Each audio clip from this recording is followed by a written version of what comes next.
Meu nome é Paulo, tenho 67 anos, sou caminhoneiro aposentado e moro aqui em Curitiba, no Paraná. O que vou contar para vocês hoje é a história mais aterrorizante que um homem pode viver. É sobre o dia em que voltei de viagem mais cedo e descobri que minha esposa, com quem vivi por 35 anos, escondia um segredo que me faz tremer até hoje só de lembrar. Se você já sentiu que não conhecia realmente alguém que amava, deixe seu joinha para alegrar esse coração sofrido. Se inscreva no canal agora mesmo para não perder as próximas histórias que vou contar com toda sinceridade. E me conta nos comentários de onde você está assistindo esse vídeo e que horas são aí agora. Você já descobriu algo terrível sobre alguém próximo? Adoro saber de que cantinho do Brasil vocês estão me ouvindo e em que momento do dia tiraram um tempinho para esse velho aqui. Nasci e cresci aqui mesmo em Curitiba, num bairro simples onde todo mundo se conhecia. Meu pai era mecânico e sempre dizia que homem de verdade tinha que trabalhar com as mãos e trazer o sustento para casa. Aprendi desde cedo que o trabalho era sagrado, que homem não ficava reclamando de cansaço. Quando terminei os estudos básicos, já com uns 15 anos, comecei a trabalhar como ajudante numa transportadora. O cheiro de óleo diesel e o ronco dos motores me fascinavam. Era um mundo de homens, de estradas, de liberdade. Foi ali, naquela transportadora, que aprendi a dirigir os caminhões grandes. O seu Tavares, que era motorista antigo, me ensinou tudo. Dizia que a estrada era uma professora dura, mas justa, que quem respeitava ela voltava são e salvo para casa. Passei anos como ajudante, carregando e descarregando carga, até que consegui tirar a carteira especial e me tornei motorista. Aquilo foi a realização de um sonho. Eu era novo ainda, cheio de energia e adorava pegar a estrada. As viagens longas não me assustavam. Pelo contrário, eu gostava daquela solidão do asfalto, do rádio tocando música sertaneja, das paradas nos postos de beira de estrada. Conheci a Marta num domingo de sol, depois da missa na igreja do bairro. Ela era amiga de uma prima minha e tinha aquele jeito quieto, recatado, que minha mãe sempre dizia que era sinal de mulher de família. Usava vestido florido, o cabelo preso e tinha um sorriso tímido que me conquistou na hora. Começamos a conversar depois da missa, sempre com a minha prima por perto. Tudo muito certinho, do jeito que se fazia naquele tempo. Ela morava com os pais, era a caçula de 4 irmãos, e trabalhava ajudando a mãe com costuras em casa. Marta era muito religiosa, ia na igreja toda semana, rezava o terço todos os dias. Aquilo me agradava porque eu tinha sido criado numa família católica também, mesmo que não fosse tão devoto quanto ela. Mas via naquela fé toda um sinal de que ela era uma mulher séria, de princípios. Minha mãe aprovou na hora. Dizia que menina de igreja não dava problema, que era garantia de casamento feliz. Começamos a namorar com a bênção das famílias, tudo muito tradicional. Eu trabalhava cada vez mais, fazendo viagens que duravam dias, juntando dinheiro para nosso futuro. Depois de 3 anos de namoro, fizemos um casamento simples na mesma igreja onde nos conhecemos. Marta estava linda de branco, com aquele mesmo sorriso tímido. Alugamos uma casinha pequena aqui mesmo em Curitiba, num bairro tranquilo. Ela deixou o trabalho de costura e passou a cuidar da casa. Dizia que queria ser uma esposa dedicada, que o papel dela era fazer do nosso lar um lugar de paz para quando eu voltasse das viagens. E era mesmo. Quando eu chegava depois de dias na estrada, a casa estava sempre impecável, cheirando a comida caseira. Ela me recebia com carinho, perguntava da viagem, preparava aquele chá quente que eu adorava. Os primeiros anos foram bons, tranquilos. Tivemos um filho, o João, que encheu nossa vida de alegria.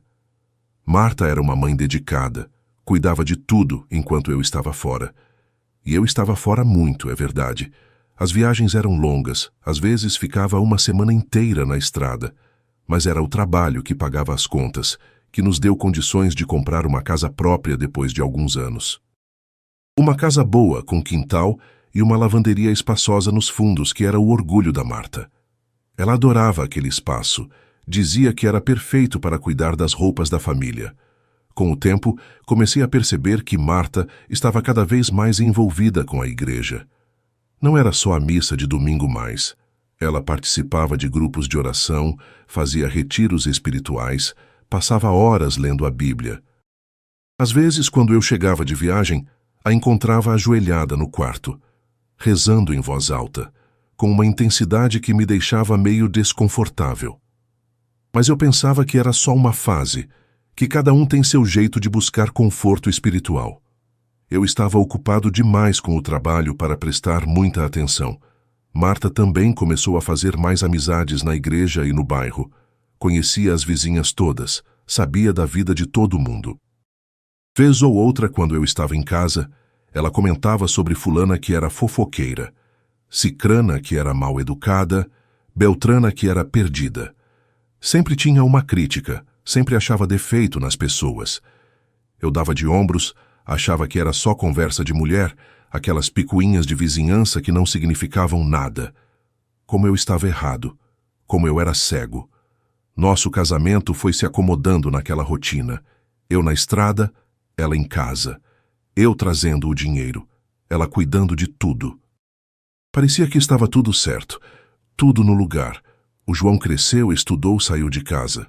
Ficamos nós dois, já mais velhos, cada um na sua. Ela com as coisas da igreja, eu com meus trabalhos. Conversávamos pouco, mas eu achava que era normal depois de tantos anos juntos. Achava que intimidade era aquilo mesmo, uma companhia silenciosa, uma rotina previsível. Nunca imaginei o que estava acontecendo embaixo do meu nariz. Nunca imaginei o inferno que existia dentro da minha própria casa, na lavanderia que ela tanto amava. Foi numa sexta-feira de tarde, há alguns anos, que tudo mudou. Eu tinha saído para uma viagem que ia durar o fim de semana inteiro. Era uma entrega em Florianópolis, rotina que eu fazia direto. Mas quando cheguei na estrada começou a chover forte, daquele jeito que só chove aqui no sul. A chuva fechou a visibilidade, começou a alagar trechos da rodovia. O rádio avisava de quedas de barreira, de caminhões atolados. Decidi voltar, não valia a pena arriscar. Liguei para a transportadora, avisei que ia remarcar a entrega. Mas não liguei para casa.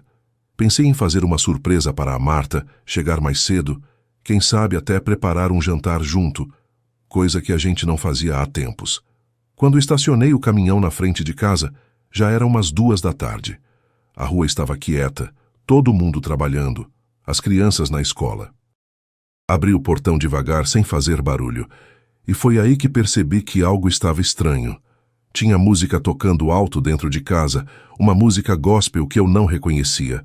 Tinha um cheiro estranho também, meio químico, meio forte, vindo dos fundos. E tinha vozes, gritos. Gritos de mulher vindo da lavanderia. Meu coração disparou. Pensei 1000 coisas naqueles segundos. Pensei em assalto, em Marta sendo atacada, em alguma emergência. Corri pela lateral da casa, direto para os fundos. A porta da lavanderia estava entreaberta. Saía vapor de dentro. Um calor infernal mesmo com a chuva fria lá fora. Os gritos ficavam mais altos, mais desesperados. Era a voz de uma mulher gritando, "Pelo amor de Deus, não aguento mais. Para, por favor." Meu sangue gelou. Era a voz da Marta também, mas dizendo outras coisas, coisas que eu não conseguia entender direito por causa da música alta e do pânico que tomava conta de mim. Empurrei a porta com força, e a cena que vi naquele momento mudou minha vida para sempre. A cena que eu vi quando abri aquela porta da lavanderia vai ficar gravada na minha memória até o último dia da minha vida.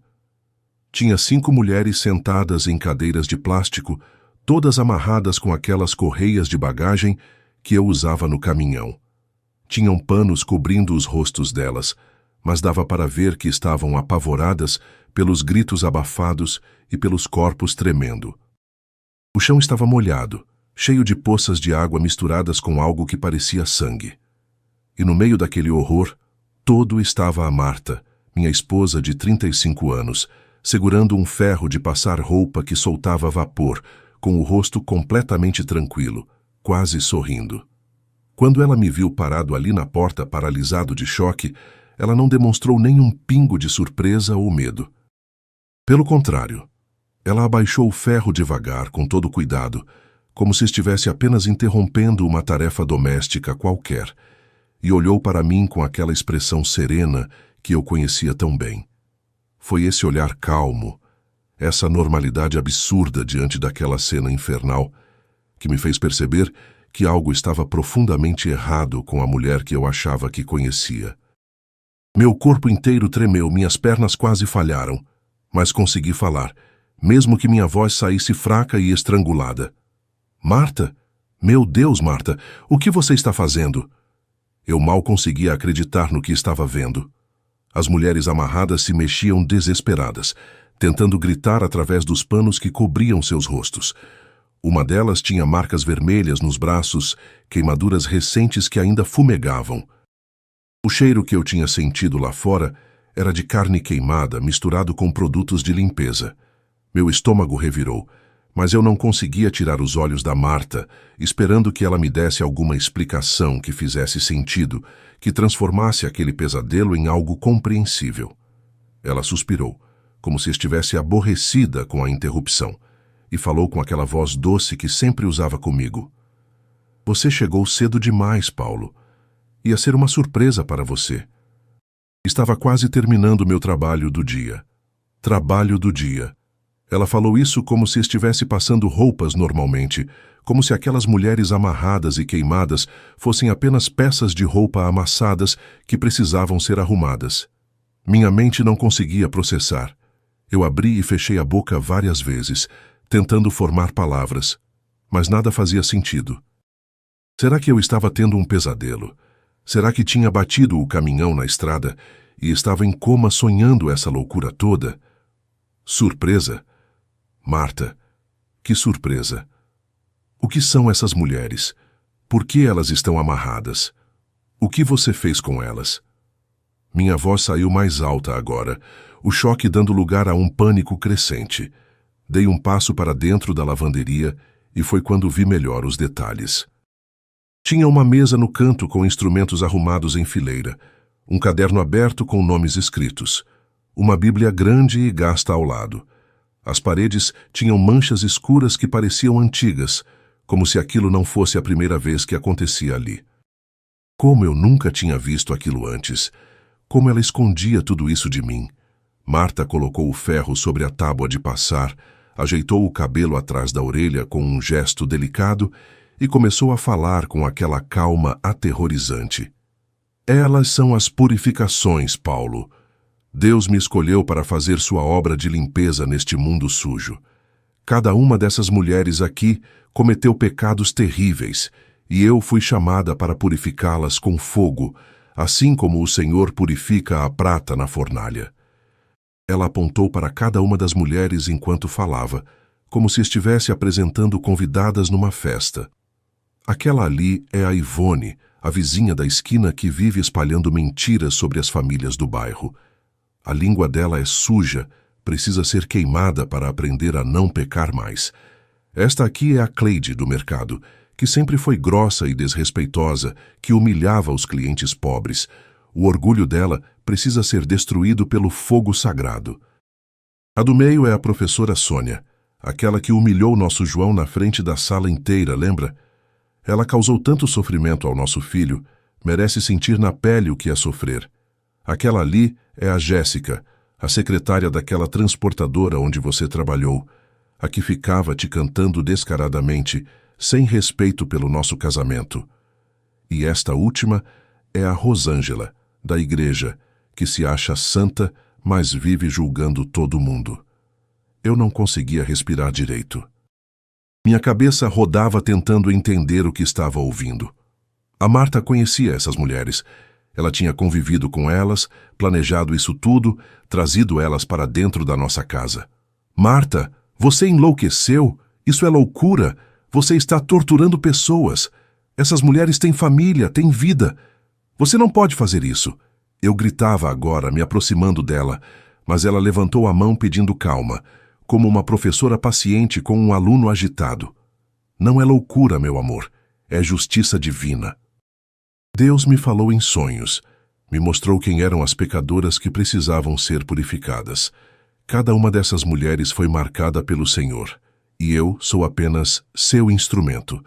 Uso o ferro de passar porque é um objeto doméstico, humilde, algo que toda dona de casa usa para deixar as coisas limpas e arrumadas. É perfeito para o trabalho de purificação. O calor queima o pecado, marca a carne para que a alma possa ser salva. Estou fazendo um bem para elas, Paulo. Estou salvando elas da danação eterna. Meu Deus, a Marta tinha enlouquecido completamente. A mulher que estava na minha frente não era a pessoa com quem eu tinha casado. Olhei para o caderno aberto na mesa e senti meu sangue gelar ainda mais. Tinha uma lista enorme de nomes femininos. Devia ter uns 30 nomes ali. 5 deles estavam riscados com um traço vermelho. Ao lado de cada nome tinha anotações. Fofoqueira, punida com ferro na língua. Orgulhosa, punida com ferro no rosto. Adúltera, punida com ferro no peito. Tinha datas também, que iam desde 3 anos atrás até aquele dia. 3 anos. Ela estava fazendo isso há 3 anos, toda vez que eu saía para viajar. Há quanto tempo você está fazendo isso, Marta? Quantas mulheres você já machucou? Minha voz saiu rouca, cheia de horror. Ela sorriu de novo, um sorriso quase orgulhoso. 3 anos que Deus me deu essa missão. No começo eu tinha medo. Duvidava se era realmente Ele falando comigo. Mas depois da primeira purificação, tudo ficou claro. Senti uma paz tão grande, Paulo, uma certeza de que estava cumprindo o meu propósito na terra. Já purifiquei 12 mulheres antes dessas aqui. Algumas receberam a marcação e foram liberadas para contar aos outros sobre a justiça divina. Outras não suportaram o processo de purificação e foram direto para o julgamento do Senhor. Não suportaram o processo. Ela estava dizendo que tinha matado pessoas. Minha esposa era uma assassina, uma serial killer que usava nossa lavanderia como câmara de tortura. Quantas vezes eu tinha voltado de viagem e encontrado a casa cheirosa de limpeza pesada? Quantas vezes ela tinha dito que estava fazendo faxina geral? Será que estava limpando sangue, escondendo evidências? Como eu nunca desconfiei de nada. Como eu fui tão cego, tão ausente. As mulheres amarradas começaram a se debater mais forte, os gritos abafados ficando mais desesperados. Elas tinham ouvido tudo. Sabiam que corriam risco de morte. Eu precisava fazer alguma coisa. Precisava tirá-las dali, chamar a polícia, chamar ajuda. Mas meu corpo estava paralisado pelo choque, pela descoberta de que tinha vivido ao lado de um monstro durante décadas, sem perceber nada. A Marta, que rezava o terço todos os dias, que ia na missa religiosamente, que cuidava da casa com tanto zelo, era na verdade uma psicopata cruel que torturava e matava mulheres em nome de uma fé distorcida. Paulo, você precisa entender que isso é maior do que nós. É um chamado sagrado. Eu não escolhi isso, fui escolhida. Essas mulheres que estão aqui não são vítimas, são pecadoras que precisam pagar pelos males que causaram. A vizinha Ivone destruiu casamentos com suas fofocas, causou suicídios com suas mentiras. A Cleide humilhou pessoas pobres, pessoas humildes que já sofriam tanto. A professora traumatizou crianças, incluindo nosso filho. A Jéssica tentou destruir nosso casamento. A Rosângela é uma hipócrita que usa a fé para julgar e condenar os outros.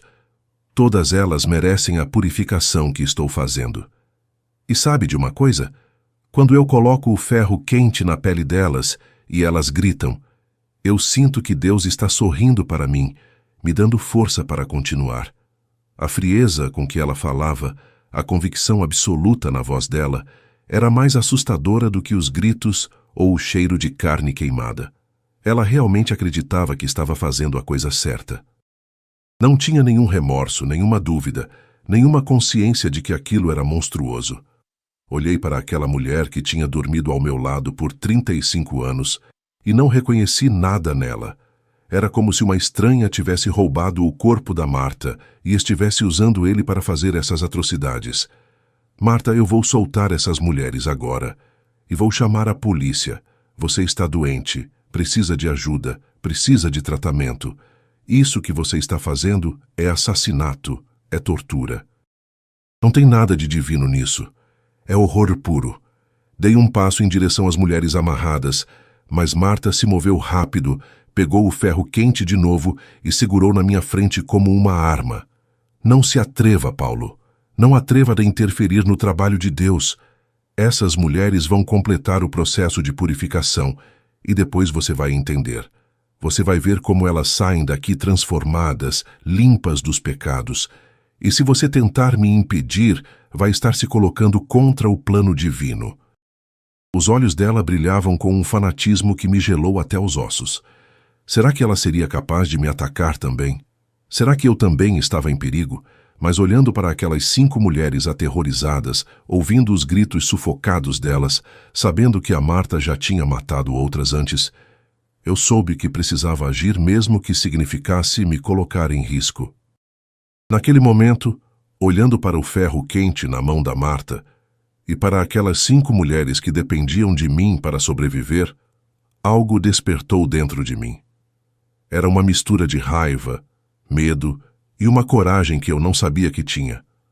Eu tinha passado a vida inteira sendo um homem pacato, que evitava confusão, que só queria trabalhar e viver em paz. Mas ali, naquela lavanderia do inferno, eu precisava ser outra pessoa. Precisava ser forte o suficiente para enfrentar o monstro que minha esposa tinha se tornado. Marta, abaixe esse ferro agora. Não me obrigue a usar força contra você. Minha voz saiu firme, mais firme do que eu esperava. Dei mais um passo na direção dela e vi seu rosto mudar. A serenidade deu lugar a uma expressão de raiva que eu nunca tinha visto nela antes. Os olhos dela se estreitaram. A boca virou uma linha fina e ela apertou o cabo do ferro com tanta força que os nós dos dedos ficaram brancos. Você não entende, Paulo. Você nunca entendeu nada. Passou a vida inteira na estrada, me deixando sozinha, me abandonando para cuidar de tudo. E quando eu finalmente encontrei meu propósito, quando Deus finalmente me deu uma missão importante, você quer me impedir? Ela gritava agora, a voz cheia de uma amargura que parecia ter sido guardada por anos. Você acha que foi fácil criar nosso filho sozinha enquanto você dirigia pelo Brasil inteiro? Você acha que foi fácil aturar as fofocas das vizinhas, as humilhações no mercado, os desaforos da professora com nosso João? Eu sofri tudo isso calada, guardando a dor, até que Deus me mostrou que eu não precisava mais ser a esposa submissa e sofredora. Ele me deu poder, me deu propósito. As palavras dela me atingiram como socos. Será que eu tinha sido um marido ausente? Será que minha dedicação ao trabalho tinha empurrado ela para aquela loucura? Mas não, eu não podia pensar assim. Muitos homens trabalhavam fora, viajavam, e suas esposas não se tornavam assassinas em série. O que a Marta tinha se tornado não era culpa minha, era uma doença, um desvio terrível que tinha crescido dentro dela, alimentado por um fanatismo religioso distorcido. Marta, se você se sentia sozinha, se estava sofrendo, deveria ter conversado comigo. A gente poderia ter resolvido isso juntos, mas isso que você fez, isso que você está fazendo, não resolve nada. Só cria mais sofrimento, mais dor. Essas mulheres têm família, Marta. Tem gente que ama elas, que está procurando elas. Você não pode brincar de Deus. Tentei usar um tom mais suave, apelando para algum resquício de humanidade que pudesse ainda existir nela. Mas ela balançou a cabeça com violência, o cabelo solto chicoteando o rosto suado. Elas não têm ninguém que preste. A Ivone é viúva e os filhos mal falam com ela porque sabem que ela é uma cobra. A Cleide é solteirona azeda que todo mundo evita. A professora é divorciada e ninguém suporta a presença dela. A Jéssica é uma mulher perdida que só serve para tentar roubar marido dos outros. E a Rosângela, aquela hipócrita, tem um casamento de fachada onde todo mundo sabe que o marido tem amante. Eu pesquisei cada uma delas, Paulo. Eu estudei a vida delas por meses antes de fazer a purificação. Não escolho minhas missões ao acaso. Deus me mostra exatamente quem precisa ser punida. Enquanto ela falava, eu fui me movendo devagar para o lado, tentando me aproximar das mulheres amarradas sem que ela percebesse. Mas a Marta era esperta, mais esperta do que eu tinha imaginado. Ela deu um passo para bloquear meu caminho, mantendo o ferro entre nós dois como uma barreira mortal. O vapor saindo dele fazia um som baixo e ameaçador, e eu podia sentir o calor mesmo à distância. Não tente nada, Paulo. Eu não quero te machucar, você é meu marido, é o pai do meu filho. Mas se você insistir em ficar entre mim e minha missão divina, vou ter que considerar que você também foi corrompido pelo mal. E aí não vai ter escolha. Vou precisar purificar você também. A frieza com que ela disse isso me fez perceber que ela estava falando sério. Minha própria esposa estava me ameaçando de tortura. Como a vida tinha chegado naquele ponto? As mulheres amarradas se mexiam cada vez mais, tentando soltar as amarras. Uma delas, a que Marta tinha chamado de Ivone, tinha conseguido afrouxar um pouco o pano que cobria o rosto, e eu pude ver seus olhos aterrorizados, me implorando por ajuda. Tinha sangue escorrendo do braço dela, onde as queimaduras eram mais profundas. Outra, a Cleide pelo jeito, tinha desmaiado na cadeira, a cabeça caída para a frente. Quanto tempo elas estavam ali? Quanto sofrimento já tinham passado antes de eu chegar? Marta, escute, a gente pode conversar sobre isso. Pode desligar esse ferro, soltar essas mulheres, e a gente resolve isso em família. Ninguém precisa saber do que aconteceu aqui. A gente procura um médico para você, um psicólogo, alguém que possa te ajudar. Você não está bem, meu amor. Isso não é normal, não é certo. Deixa eu te ajudar. Tentei uma última vez apelar para a mulher que eu tinha amado, para a mãe do meu filho, para a pessoa que tinha dividido a vida comigo por tantos anos. Por um segundo, só um segundo, vi algo diferente nos olhos dela. Uma dúvida, talvez. Uma fagulha da Marta antiga. Mas então ela piscou, e aquela expressão fanática voltou com força total. Você não entende porque sua fé é fraca, Paulo. Você sempre foi morno na religião. Ia na missa só para me agradar. Mas eu tenho uma conexão direta com o divino. Eu ouço a voz de Deus me guiando. E Ele está me dizendo agora que você é um teste, uma tentação que Satanás colocou no meu caminho para me fazer desistir da missão. Mas eu não vou desistir. Vou completar a purificação dessas 5 e depois vou continuar com o resto da lista. Tenho ainda 25 nomes para trabalhar. 25. Ela estava planejando torturar e possivelmente matar mais 25 mulheres. Eu não podia deixar aquilo continuar nem mais um segundo. Olhei em volta procurando algo que pudesse usar como arma ou distração. Vi um balde de água no canto, perto da máquina de lavar. Se eu conseguisse jogar água nela, talvez o choque fizesse ela soltar o ferro. Ou talvez eu conseguisse simplesmente avançar e arrancar o ferro da mão dela. Eu era mais forte, maior, tinha vantagem física. Mas será que conseguiria usar força contra a mulher que tinha amado por tanto tempo? A Marta percebeu meu olhar indo para o balde e sorriu de um jeito cruel. Está pensando em me atacar, Paulo? Em usar sua força bruta contra mim? Vai em frente, tenta. Mas pensa bem no que vai acontecer depois. Se você me machucar, quem vai cuidar de você? Quem vai preparar sua comida, lavar suas roupas, cuidar da casa? Você precisa de mim, sempre precisou.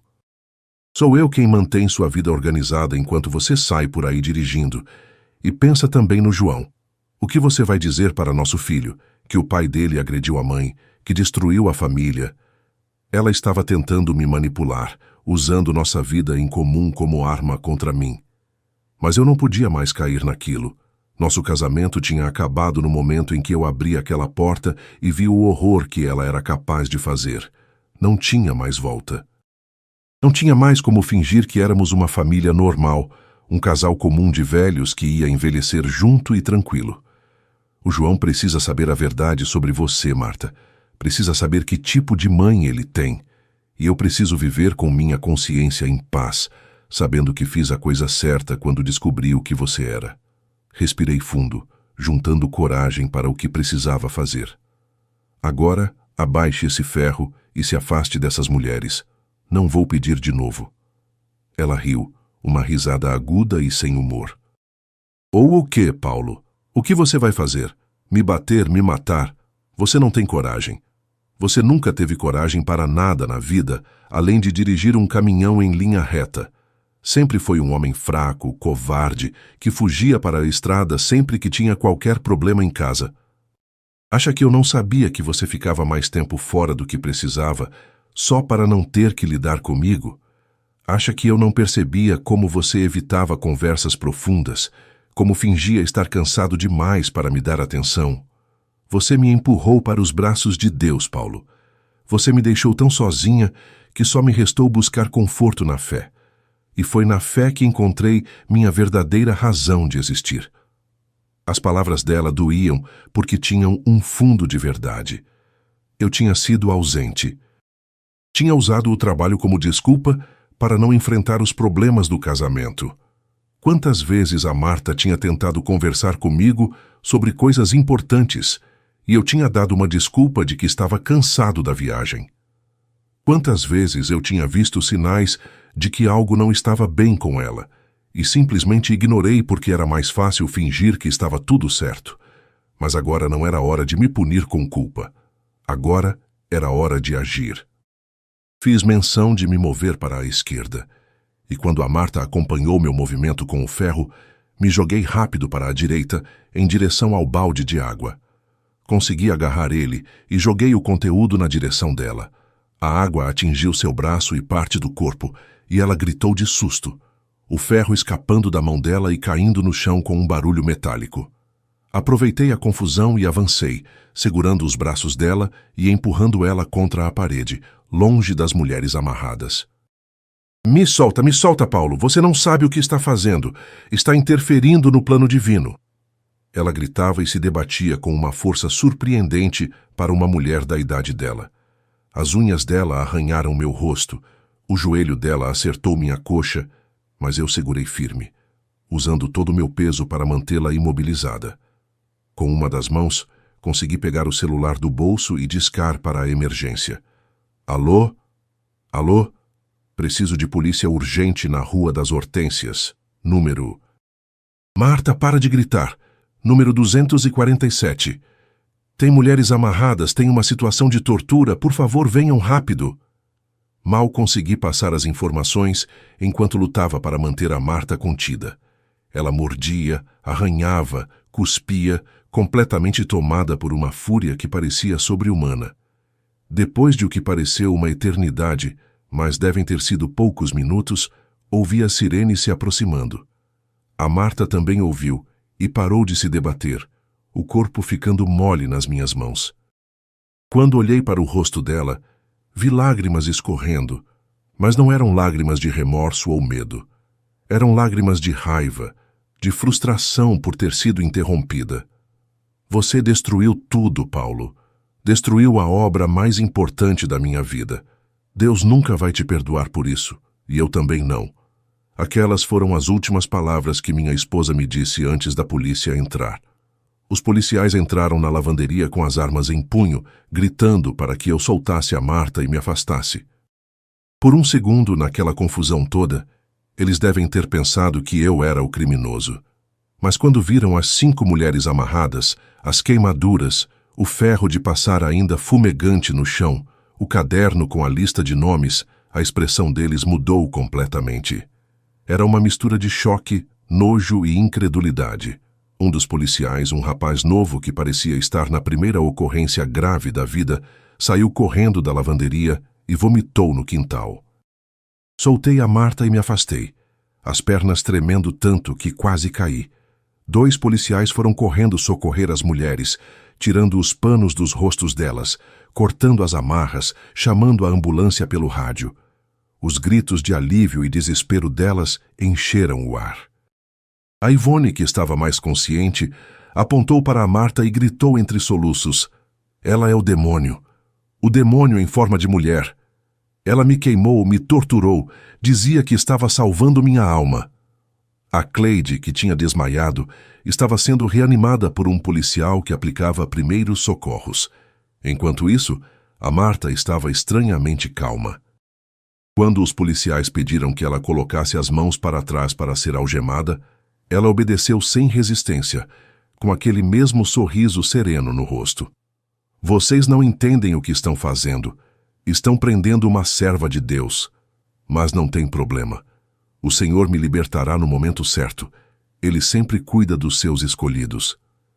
A voz dela era suave, quase maternal, como se estivesse conversando sobre o tempo ou uma receita de bolo. Um dos policiais, um homem mais velho com cabelos grisalhos e uma cicatriz no rosto, pegou o caderno que estava na mesa e começou a folhear. Vi o rosto dele ficar cada vez mais pálido conforme lia. Meu Deus do céu, isso aqui é um diário de tortura. Tem descrições detalhadas de tudo que ela fez com cada vítima. Tem datas, horários, métodos usados e tem fotos. Ele virou o caderno para mostrar para o outro policial e eu vi de relance algumas polaroides coladas nas páginas. Eram imagens que vou carregar para sempre na memória, mesmo tendo visto apenas por um segundo. Mulheres com queimaduras horríveis, rostos deformados pela dor, corpos marcados. Quantas vítimas estão documentadas aí? Perguntou o policial mais jovem, que tinha voltado para dentro, ainda com o rosto esverdeado. O mais velho contou rapidamente. 12 vítimas antes dessas 5 de hoje. 12 mulheres que ela... Meu Deus, algumas estão marcadas como purificação completa. O que isso significa? Ele olhou para a Marta com uma mistura de horror e curiosidade mórbida. Marta sorriu mais ainda, se é que isso era possível. Significa que elas completaram o processo, que a purificação foi total, que suas almas foram limpas pelo fogo sagrado e puderam partir para o julgamento final sem as marcas dos pecados terrenos. Ela falou isso com o mesmo tom que usaria para explicar como fazer pão caseiro. O policial mais velho fechou os olhos por um momento, como se estivesse pedindo forças, e então gritou para o outro: chama a perícia, chama o delegado, chama todo mundo que puder vir. Isso aqui é a maior cena de crime que eu vi em 30 anos de polícia. Enquanto mais policiais e paramédicos chegavam, enchendo nossa casa, nossa vida, com sirenes e luzes piscantes, eu fiquei ali parado no canto da lavanderia, tentando processar tudo. Como eu não tinha percebido. Tentei lembrar dos últimos anos, procurando na memória sinais que eu deveria ter visto. E comecei a lembrar de coisas estranhas que na época não pareceram importantes. Aquela vez que voltei de viagem e a Marta estava lavando o chão da lavanderia no meio da madrugada, dizendo que tinha derrubado tinta e precisava limpar antes que manchasse. Aquela outra vez que encontrei um montão de roupas queimadas no lixo e ela disse que tinha havido um pequeno acidente com o ferro. Às vezes que ela ficava dias sem dormir direito, com olheiras fundas, e dizia que estava com insônia por causa das orações. Um investigador se aproximou de mim com um bloco de notas. Senhor, o senhor é o marido dela. Preciso que o senhor venha comigo para prestar depoimento. Preciso saber tudo o que o senhor sabe sobre as atividades dela. Eu apenas assenti, incapaz de falar. Minha garganta estava fechada, as lágrimas que eu tinha segurado por tanto tempo finalmente começando a cair. Não eram lágrimas de tristeza pela Marta, mas de alívio por ter salvado aquelas 5 mulheres e de culpa devastadora por não ter salvado as 12 anteriores. Levaram a Marta algemada para a viatura e na hora que ela passou por mim, ela parou e me olhou nos olhos. Você vai se arrepender, Paulo. Vai ver que eu estava certa. Quando as pecadoras continuarem espalhando o mal pelo mundo e ninguém fizer nada para impedi-las, você vai lembrar de mim e vai entender que eu era a única com coragem de fazer o que precisava ser feito. Depois disso, ela entrou no carro da polícia sem resistência, e foi a última vez que a vi fora de um ambiente prisional. A casa virou uma loucura. A perícia técnica começou a revistar cada canto, cada armário, cada gaveta, e eles começaram a encontrar coisas. Muito mais coisas do que eu poderia imaginar. No fundo do armário da lavanderia, tinha uma caixa com instrumentos que ela tinha adaptado para a tortura, ferros de passar de diferentes tamanhos, alicates, até um maçarico pequeno que eu achava que tinha perdido há anos. Tinha também frascos de remédios sedativos, que ela devia usar para drogar as vítimas antes de trazê-las para casa. Como ela conseguia esses remédios? Depois descobriram que ela tinha falsificado receitas usando o nome de médicos da região. Encontraram também, e isso me destruiu completamente, um freezer velho que eu nem sabia que existia, escondido debaixo de uma lona nos fundos do quintal. Quando abriram, tinha restos humanos lá dentro, partes de corpos que ela tinha. Meu Deus, eu não consigo nem falar isso direito. Tinha guardado pedaços das vítimas como troféus. O cheiro, quando abriram aquele freezer, fez até os policiais mais experientes recuarem. Vomitei de novo ali mesmo no quintal, até meu estômago não ter mais nada para expelir. As horas seguintes foram um borrão. Me levaram para a delegacia, me fizeram milhares de perguntas. Eu estava sob suspeita também, claro. Como um marido poderia não saber que a esposa era uma assassina em série? Mas as investigações logo mostraram que eu realmente não sabia de nada. Meu álibi para as datas dos crimes era sólido. Eu estava sempre na estrada. Tinha registros de viagens, notas fiscais de entregas, tudo documentado. E as próprias vítimas que sobreviveram confirmaram que eu não estava envolvido, que a Marta sempre agia sozinha, sempre quando eu estava viajando. O delegado responsável pelo caso, um homem sério de uns 50 e poucos anos, me chamou em particular depois de horas de interrogatório. Senhor Paulo, sei que isso deve estar sendo a pior experiência da sua vida, mas preciso que o senhor seja forte agora. Vamos precisar da sua ajuda para entender a mente dela, para descobrir se tem mais vítimas que não sabemos. Pelo que conseguimos apurar até agora, sua esposa planejava meticulosamente cada sequestro. Ela estudava as mulheres por meses, aprendia as rotinas delas, esperava o momento certo para agir. É provável que tenha mais vítimas, além das que estão documentadas no caderno. Mais vítimas. A palavra ecoou na minha cabeça como um sino funeral. Como ela conseguia trazer essas mulheres para casa sem ninguém ver? Como ninguém desconfiou de nada? Minha voz saiu rouca, destruída de tanto chorar e gritar.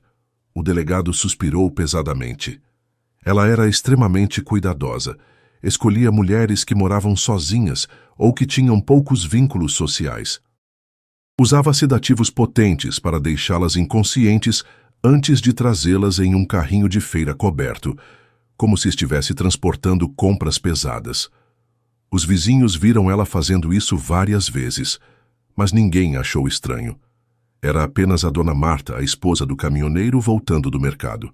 Dona Marta, a esposa do caminhoneiro. Era assim que o bairro inteiro a conhecia. A mulher religiosa, caridosa, que sempre ajudava na igreja, que levava quentinhas para os moradores de rua, que visitava os doentes. Ninguém nunca desconfiaria dela. E era exatamente isso que tornava tudo ainda mais aterrorizante. O mal tinha o rosto mais comum, mais inocente, mais insuspeito possível. Tem mais uma coisa que preciso te contar, Paulo. O delegado hesitou, como se estivesse escolhendo as palavras com cuidado. Encontramos evidências de que ela estava planejando... estava planejando incluir você na lista dela. Tem anotações no caderno sobre o marido negligente e sobre como sua ausência era um pecado que precisaria ser purificado eventualmente. Acho que você se salvou por muito pouco.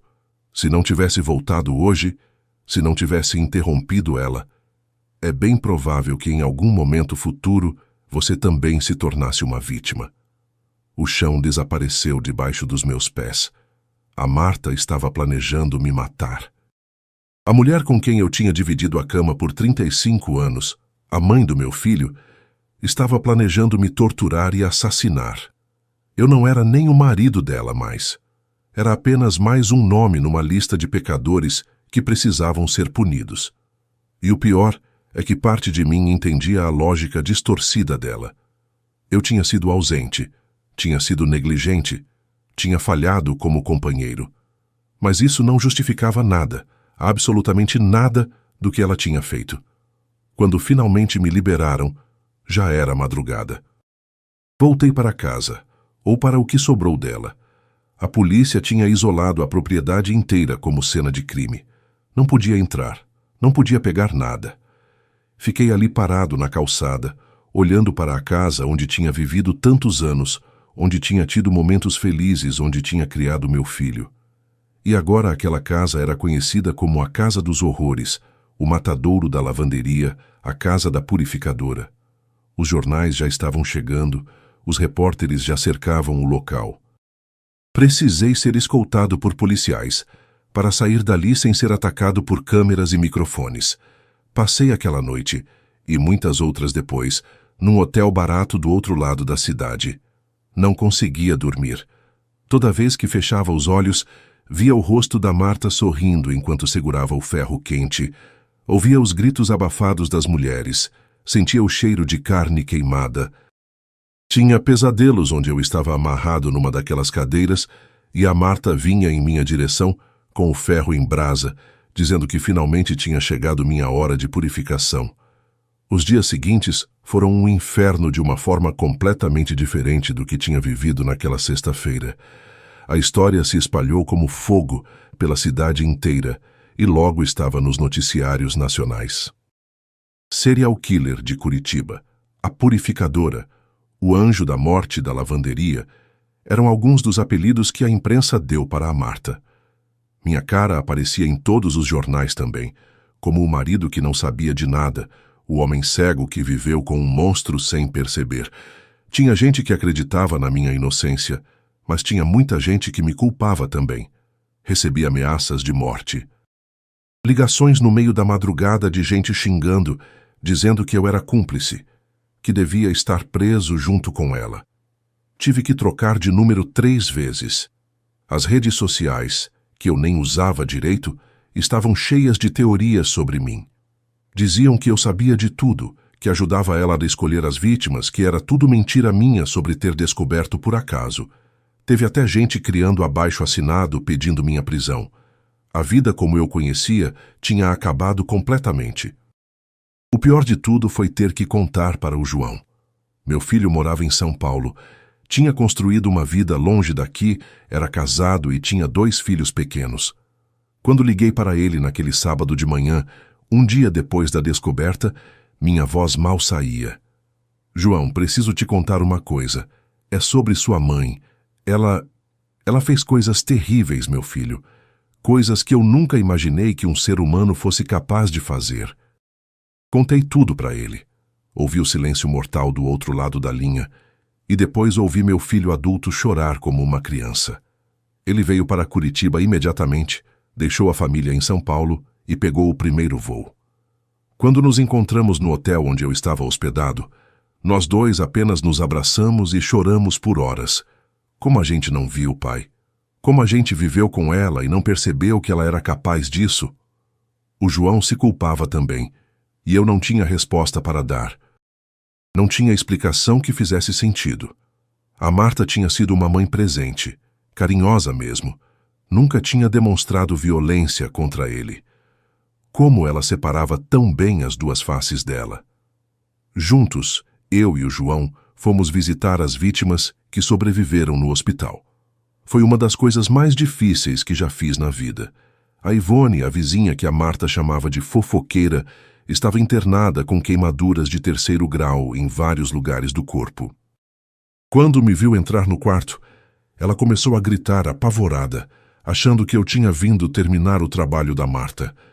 Precisei de 2 enfermeiros para acalmá-la, para explicar que eu só queria pedir desculpas, que não tinha nada a ver com o que minha esposa tinha feito. Desculpa não vai apagar essas marcas, seu Paulo. A voz dela saiu fraca, cheia de dor. Eu vou carregar essas cicatrizes para sempre. Toda vez que eu olhar no espelho, vou lembrar do rosto daquela mulher sorrindo enquanto encostava o ferro na minha pele. E sabe o que é pior? Ela rezava enquanto fazia isso. Rezava o Pai Nosso, a Ave Maria, como se estivesse na igreja. Dizia que cada queimadura era uma bênção, que eu devia agradecer pela purificação. Os olhos da Ivone estavam vazios, sem vida, mesmo ela estando viva. A Cleide, a moça do mercado, tinha tido um colapso nervoso e estava na ala psiquiátrica. Não consegui nem falar com ela. Os médicos disseram que ela tinha entrado em estado catatônico, não falava, não reagia a nada, só ficava enrolada em posição fetal na cama, tremendo. A professora Sônia tinha perdido a visão de um olho por causa de uma queimadura que atingiu o rosto. A Jéssica tinha marcas permanentes nos braços e no peito. A Rosângela, a da igreja, tinha tido tanto trauma psicológico que tinha tentado suicídio 2 dias depois de sair do hospital e agora estava sob vigilância constante. 5 vidas destruídas que eu consegui salvar. Mas e as outras 12? As que não tiveram a sorte de eu voltar de viagem mais cedo? A investigação estava trabalhando para identificar todas as vítimas através do caderno da Marta e dos restos encontrados na casa. Algumas famílias já tinham feito denúncia de desaparecimento ao longo dos últimos anos, mas ninguém nunca imaginou que estivessem conectadas. Eram mulheres de bairros diferentes, de idades diferentes, sem nenhuma ligação aparente entre elas, além de terem cruzado o caminho da minha esposa. Teve uma vítima em particular que me marcou profundamente. Era uma jovem de 20 e poucos anos chamada Adriana, que trabalhava como caixa num supermercado. Segundo o caderno da Marta, ela tinha sido purificada completamente, porque era mal educada e desrespeitosa com os clientes. Os pais da Adriana tinham procurado a polícia quando ela desapareceu, fizeram cartazes, vasculharam a cidade inteira, mas nunca encontraram nada. E o tempo todo ela estava ali a poucas quadras da casa deles, sendo torturada na minha lavanderia, enquanto eu estava dirigindo pelo Brasil, sem saber de nada. Conheci os pais da Adriana quando eles foram identificar os restos da filha no IML. O pai me viu no corredor. Minha cara tinha saído tanto na TV que todo mundo me reconhecia e veio correndo na minha direção. Pensei que ia me bater e eu até fechei os olhos esperando os socos que achava que merecia. Mas ele me abraçou. Abraçou forte e chorou no meu ombro. Pelo menos agora a gente sabe o que aconteceu com ela. Pelo menos não vamos passar o resto da vida nos perguntando se ela está sofrendo em algum lugar. Obrigado por ter salvado aquelas outras 5. Obrigado por ter impedido que mais famílias passassem por isso. Aquele abraço me quebrou por dentro. Eu não merecia gratidão. Eu merecia ódio, merecia punição por ter sido tão cego, tão ausente, tão negligente. Se eu tivesse prestado mais atenção na minha esposa, se tivesse percebido os sinais da loucura crescendo nela, talvez a Adriana e as outras vítimas estivessem vivas. Carreguei aquela culpa como uma pedra no peito, uma pedra que ficava mais pesada a cada dia. A Marta foi formalmente acusada de 12 assassinatos e 5 tentativas de assassinato. O promotor público disse que era o caso mais chocante da história do Paraná, talvez do Brasil inteiro. Uma dona de casa comum, sem histórico de violência, que de repente tinha se transformado numa assassina em série movida por fanatismo religioso. Psicólogos e psiquiatras foram chamados para avaliar ela, para tentar entender o que tinha acontecido na mente dela. O laudo psiquiátrico, quando finalmente saiu, foi assustador. Disseram que a Marta sofria de um transtorno psicótico com delírios místico-religiosos. Que ela realmente acreditava que Deus falava com ela, que tinha sido escolhida para uma missão divina. Não era fingimento, não era manipulação. Ela genuinamente achava que estava fazendo a coisa certa. O psiquiatra responsável explicou que esse tipo de delírio pode se desenvolver gradualmente, especialmente em pessoas com predisposição e que passam por períodos de isolamento social. Isolamento social. As palavras me atingiram como um tapa. A Marta tinha ficado sozinha em casa por anos enquanto eu viajava. Ela tinha mergulhado cada vez mais fundo na religião, frequentando cada vez mais atividades da igreja, lendo a Bíblia obsessivamente. E eu tinha deixado, tinha até incentivado, achando que era bom ela ter uma ocupação, algo para preencher o tempo enquanto eu estava fora. Nunca imaginei que aquela fé estava se transformando em algo doentio. que os pensamentos dela estavam se distorcendo até criar aquela figura da purificadora que acreditava ter o direito divino de punir pecadoras. O julgamento estava marcado para dali a alguns meses.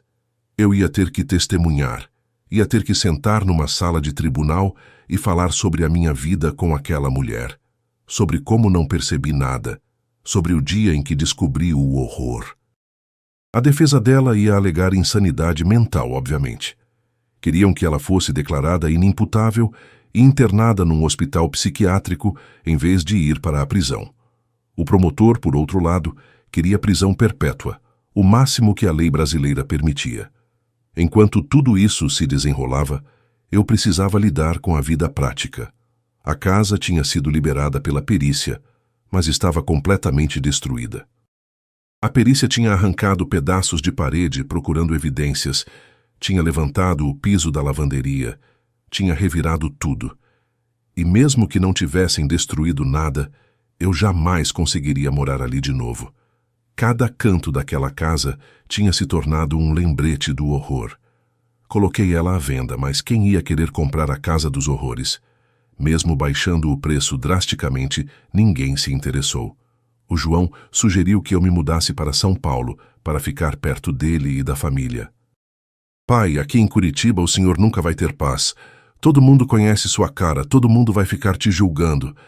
Lá em São Paulo a gente consegue começar de novo, ninguém precisa saber da história. Era tentador, muito tentador, mas algo em mim resistia à ideia de fugir. Fugir era o que eu sempre tinha feito, não era? Fugir para a estrada, fugir dos problemas, fugir da realidade. Mas talvez dessa vez fugir fosse realmente a única opção. Como eu ia reconstruir minha vida numa cidade onde todo mundo me conhecia como o marido da serial killer?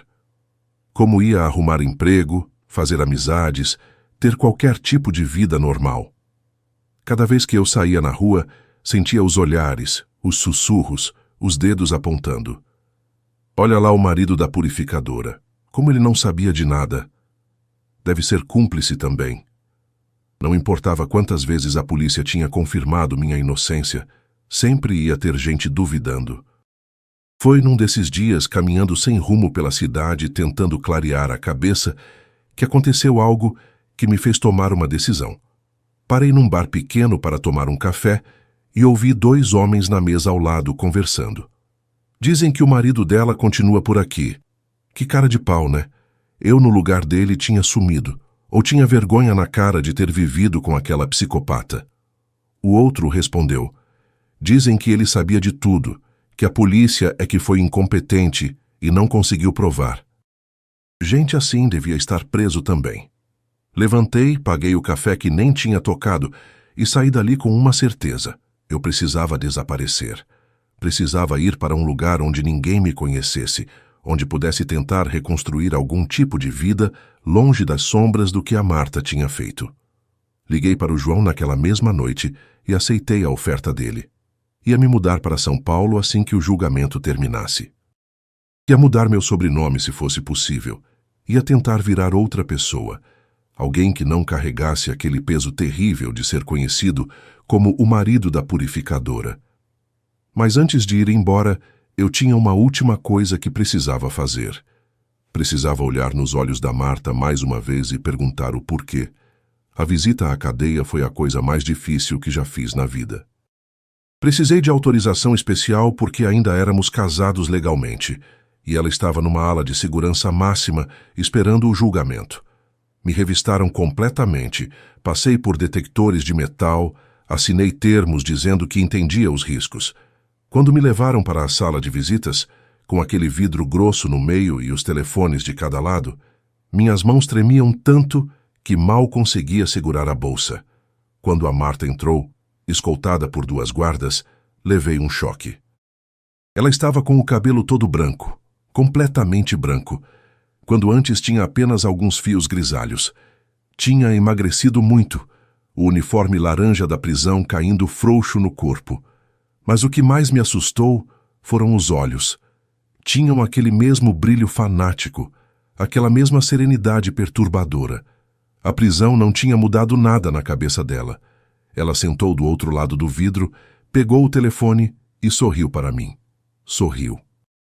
Como se estivéssemos num encontro romântico, não numa visita de cadeia. Oi, Paulo, sabia que você viria. Deus me disse que você precisava de respostas antes de conseguir seguir em frente. A voz dela era calma, doce até, como sempre tinha sido. Por que, Marta? Só me explica por quê. Por que você fez tudo isso? Minha voz saiu quebrada, cheia de dor. Ela inclinou a cabeça, pensativa, como se estivesse escolhendo as palavras com cuidado. Porque alguém precisava fazer. O mundo está cheio de pecado, Paulo, cheio de maldade disfarçada de normalidade.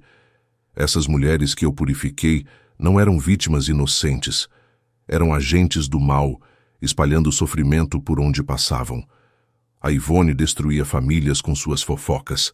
A Cleide humilhava os pobres. A professora quebrava a autoestima das crianças. Elas mereciam ser punidas, e Deus me escolheu para fazer isso. Mas você matou pessoas, Marta. Torturou, mutilou, destruiu famílias inteiras com seu fanatismo doente. Eu estava gritando agora, as lágrimas descendo pelo meu rosto. A guarda fez menção de interromper a visita, mas eu levantei a mão pedindo mais um minuto. Não foi fanatismo, foi fé verdadeira. E sabe de uma coisa, Paulo? Não me arrependo de nada. Faria tudo de novo se pudesse. Cada queimadura, cada grito, cada purificação foi necessária. E mesmo aqui na prisão, continuo a obra. Tem mulheres aqui dentro que precisam ser purificadas também. Guardas presas, todas cheias de pecado. O sorriso dela se alargou e eu senti meu estômago revirar. Foi naquele momento que entendi que a Marta que eu tinha conhecido nunca tinha existido realmente. Ou talvez tivesse existido há muito tempo, mas tinha sido devorada por aquela loucura aos poucos, substituída por essa criatura que acreditava ser instrumento divino. Não tinha mais nada da mulher com quem eu tinha me casado, com quem tinha tido um filho, com quem tinha dividido uma vida. Eu vim aqui esperando encontrar algum remorso, algum sinal de que você percebeu o mal que fez. Mas você não tem salvação, Marta. Você está perdida numa loucura que chama de fé. Levantei da cadeira, pronto para ir embora e nunca mais voltar. Paulo, espera. Pela primeira vez a voz dela vacilou um pouco. Só quero que você saiba que eu te amei. Do meu jeito, dentro da minha missão, eu te amei. E você teve sorte. Se tivesse ficado mais tempo, se tivesse continuado me negligenciando, eventualmente seu nome também estaria na lista. Mas Deus foi misericordioso e te mandou embora no dia certo. Aquelas palavras me congelaram. Ela confirmou o que o delegado tinha dito. Eu estava na lista dela. Minha própria esposa estava planejando me torturar e matar. Adeus, Marta. Espero nunca mais te ver na vida. Desliguei o telefone e saí daquela sala sem olhar para trás, ouvindo ela gritar algo sobre perdão e purificação através do vidro. O julgamento aconteceu 3 meses depois. Foi um circo midiático, câmeras por todo lado, pessoas fazendo fila para conseguir um lugar na galeria. Eu tive que testemunhar, contar tudo o que tinha visto naquele dia, responder perguntas invasivas sobre minha vida conjugal. A defesa tentou me pintar como o marido ausente que tinha empurrado a Marta para a loucura. O promotor me usou como exemplo de vítima inconsciente que poderia ter sido a próxima. Quando mostraram as fotos das vítimas no tribunal, várias pessoas passaram mal e saíram. Eu forcei meus olhos a ficarem abertos, a verem cada imagem, cada queimadura, cada marca de tortura. Era minha penitência por não ter visto antes, por não ter salvado essas mulheres quando ainda havia tempo. A Marta foi considerada mentalmente insana, mas perigosa demais para a sociedade. Condenaram ela à prisão perpétua, em hospital psiquiátrico judiciário de segurança máxima. Ela nunca mais sairia de lá. Quando a sentença foi lida, ela apenas sorriu e disse: Deus sabe a verdade. Ele me libertará quando for o momento certo. Saí daquele tribunal sentindo que parte de mim tinha morrido ali dentro. Depois do julgamento, cumpri minha promessa e me mudei para São Paulo. O João me ajudou a achar um apartamento pequeno num bairro tranquilo, longe do centro, onde ninguém me conhecia. Vendi a casa de Curitiba por um preço ridículo para um investidor que queria demolir e construir outra coisa no terreno. Não me importei com o dinheiro. Só queria me livrar daquele lugar, apagar aquele endereço da minha vida. Os primeiros meses em São Paulo foram os mais difíceis. Eu não conseguia dormir direito. Acordava no meio da noite encharcado de suor, com pesadelos onde eu estava amarrado naquela cadeira e a Marta vinha com o ferro quente. Sonhava com os gritos das mulheres, com o cheiro de carne queimada, com aquele sorriso sereno dela enquanto torturava as vítimas. Teve noites que eu simplesmente não dormia, ficava sentado na sala com todas as luzes acesas até amanhecer. O João insistiu que eu procurasse ajuda profissional. Pai, o senhor está com estresse pós-traumático. Precisa conversar com alguém, precisa tratar isso antes que piore. Relutei no começo, porque homem da minha geração não tinha esse costume de ir em psicólogo, de ficar falando sobre sentimentos. Mas eventualmente cedi porque eu sabia que não estava bem, que não conseguia seguir em frente sozinho. A psicóloga que comecei a ver se chamava Doutora Regina. Era uma mulher na casa dos 50 anos, com um jeito calmo e acolhedor. Nas primeiras sessões eu mal conseguia falar. Ficava ali sentado na poltrona dela, olhando para o chão, as palavras presas na garganta. Mas aos poucos fui me abrindo.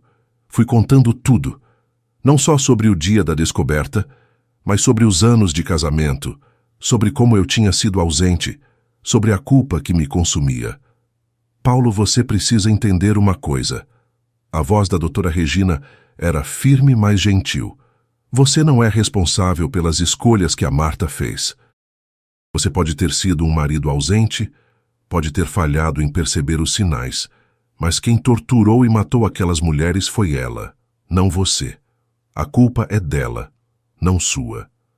Eu queria acreditar naquelas palavras, queria mesmo, mas era difícil. Como eu podia não me sentir culpado quando tinha evidências tão claras de que eu tinha falhado? Doutora, Regina me explicou sobre o transtorno da Marta, sobre como aquele tipo de psicose pode se desenvolver de forma tão discreta que até profissionais treinados teriam dificuldade em detectar no início. Ela escondia muito bem, era funcional, cuidava da casa, mantinha aparências. Esse tipo de pessoa consegue separar completamente a vida normal da vida criminosa. Você não tinha como saber, principalmente estando ausente tanto tempo. As sessões de terapia se tornaram meu porto seguro. Era o único lugar onde eu podia falar abertamente sobre tudo, onde não era julgado, onde podia chorar sem vergonha. E chorei muito naquele consultório. Chorei pelas vítimas, chorei pela Adriana e sua família, chorei pelas 5 mulheres que sobreviveram, mas ficaram marcadas para sempre. Chorei pelo meu filho que teve que descobrir que a mãe era um monstro. Chorei por mim mesmo, pelo homem que eu tinha sido e que morreu naquela sexta-feira na lavanderia. Aos poucos, muito aos poucos, fui encontrando uma rotina em São Paulo. Não voltei a trabalhar como caminhoneiro. Não conseguia mais dirigir longas distâncias sem ter ataques de pânico. Arrumei um emprego simples num depósito, fazendo inventário, organizando estoque. Era um trabalho braçal repetitivo, que não exigia que eu pensasse muito. E era exatamente isso que eu precisava naquele momento. Evitava fazer amizades. Tinha medo de que alguém descobrisse quem eu era, qual era a minha história. Usava um sobrenome diferente no trabalho, uma versão encurtada do meu nome verdadeiro. Quando os colegas perguntavam sobre minha vida, eu inventava histórias vagas, dizia que era viúvo, que tinha vindo de outra cidade procurando recomeço. Não era mentira completa. Eu era viúvo de uma forma estranha, viúvo de uma mulher que ainda estava viva, mas estava morta para mim. O João tentava me incluir na vida da família dele. Me chamava para almoços de domingo, para aniversários dos netos, para passeios no parque. Eu ia porque não queria decepcioná-lo mais do que já tinha decepcionado ao longo da vida, mas era difícil. Ver ele com a esposa, ver a família feliz e normal, me lembrava do que eu tinha perdido, da farsa que tinha sido meu casamento. Meus netinhos eram pequenos demais para entender, graças a Deus. O João e a esposa tinham decidido nunca contar para ele sobre a avó, sobre o que tinha acontecido. Iam esperar até serem mais velhos, se é que iam contar algum dia. Teve um momento especialmente difícil no aniversário do neto mais velho. Ele era pequeno ainda, e com aquela inocência das crianças perguntou: "Vovô, cadê a vovó? Por que ela nunca vem nas festas?" A mesa inteira ficou em silêncio. O João abriu a boca para responder, mas eu me adiantei. "A vovó está bem longe daqui, meu netinho. Mas ela manda um beijo para você." Não era mentira. Ela estava longe, trancada num manicômio judiciário. E de certa forma retorcida, eu acreditava que ela mandaria um beijo para o neto se pudesse, porque aquela parte maternal dela tinha sido real, mesmo com toda a loucura. Comecei a frequentar um grupo de apoio para familiares de criminosos. Era uma coisa que a doutora Regina tinha sugerido e eu tinha resistido no começo. Mas quando finalmente fui, encontrei outras pessoas que entendiam o que eu estava passando. Tinha a mãe de um assassino, a esposa de um estuprador, o irmão de um ladrão que tinha matado alguém num assalto. Cada um carregava sua própria cruz de culpa e vergonha. Foi lá que conheci a Dona Teresa, uma senhora que tinha descoberto que o marido abusava da própria neta. Ela se tornou algo parecido com uma amiga, a primeira pessoa fora da terapia com quem consegui falar abertamente sobre a Marta. A gente carrega a culpa do que eles fizeram, mesmo sabendo que não é nossa responsabilidade. Ela me disse uma vez, mas o que a gente pode fazer é tentar viver da melhor forma possível, honrar as vítimas vivendo uma vida decente. Tentei fazer isso. Tentei viver de forma decente, mesmo quando era difícil, mesmo quando a vontade era de desistir de tudo. Tinha dias que eu olhava para o remédio que a psiquiatra tinha receitado para a ansiedade e pensava como seria fácil tomar a caixa inteira, dormir e não acordar mais. Mas aí pensava no João, nos meus netinhos, nas 5 mulheres que eu tinha salvado e que estavam vivas porque eu voltei de viagem naquele dia. Eu devia a elas continuar vivendo, continuar tentando. Nunca mais tive notícias diretas da Marta. Sabia por terceiros que ela continuava no manicômio judiciário, que ainda tinha aqueles delírios religiosos, que os médicos diziam que ela era um caso sem cura. Às vezes apareciam matérias sobre ela na imprensa, especialmente perto de datas importantes ou quando tinha algum crime parecido em outro lugar. Relembre o caso da purificadora de Curitiba, diziam as manchetes, e lá estava a foto dela, e às vezes a minha também. Aprendi a evitar notícias sobre crimes. Desinstalei as redes sociais. Parei de ver jornal na TV. Só lia as páginas de esporte do jornal impresso. Era a única forma de manter alguma paz mental, de não ser constantemente lembrado do que tinha acontecido. Mas mesmo assim, de vez em quando alguém reconhecia meu rosto na rua. Ou um colega de trabalho descobria quem eu era através de uma busca na internet. E aí, eu tinha que mudar de emprego de novo, recomeçar mais uma vez. Foram passando os anos assim, numa rotina de sobrevivência mais do que de vida. Eu trabalhava, fazia terapia, visitava o João e a família, ia no grupo de apoio. Não tinha alegrias grandes, mas também não tinha o desespero constante dos primeiros meses. Tinha aprendido a viver com o peso da história, mesmo que ele nunca deixasse de apertar meu peito. Hoje, tantos anos depois, ainda carrego as marcas daquele dia. Não são marcas visíveis na pele como as das vítimas que sobreviveram, mas são marcas na alma que nunca vão cicatrizar completamente. Aprendi a conviver com elas. Aprendi que a vida continua mesmo depois do impensável acontecer, mesmo quando você descobre que viveu décadas ao lado de um monstro sem perceber. Ainda faço terapia, provavelmente vou fazer pelo resto da vida. Ainda tenho pesadelos de vez em quando. Ainda evito passar perto de lavanderias. Ainda sinto um aperto no peito quando ouço o som de um ferro de passar roupa. Mas também aprendi a ter pequenos momentos de paz. Aprendi a valorizar o sorriso dos meus netos, o abraço do meu filho, o café da manhã tranquilo num domingo qualquer.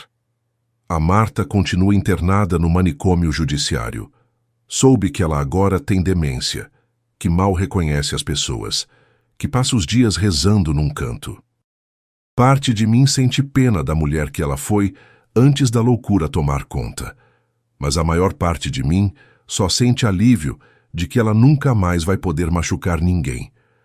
As 5 mulheres que eu consegui salvar naquele dia seguiram com suas vidas, cada uma carregando suas próprias cicatrizes.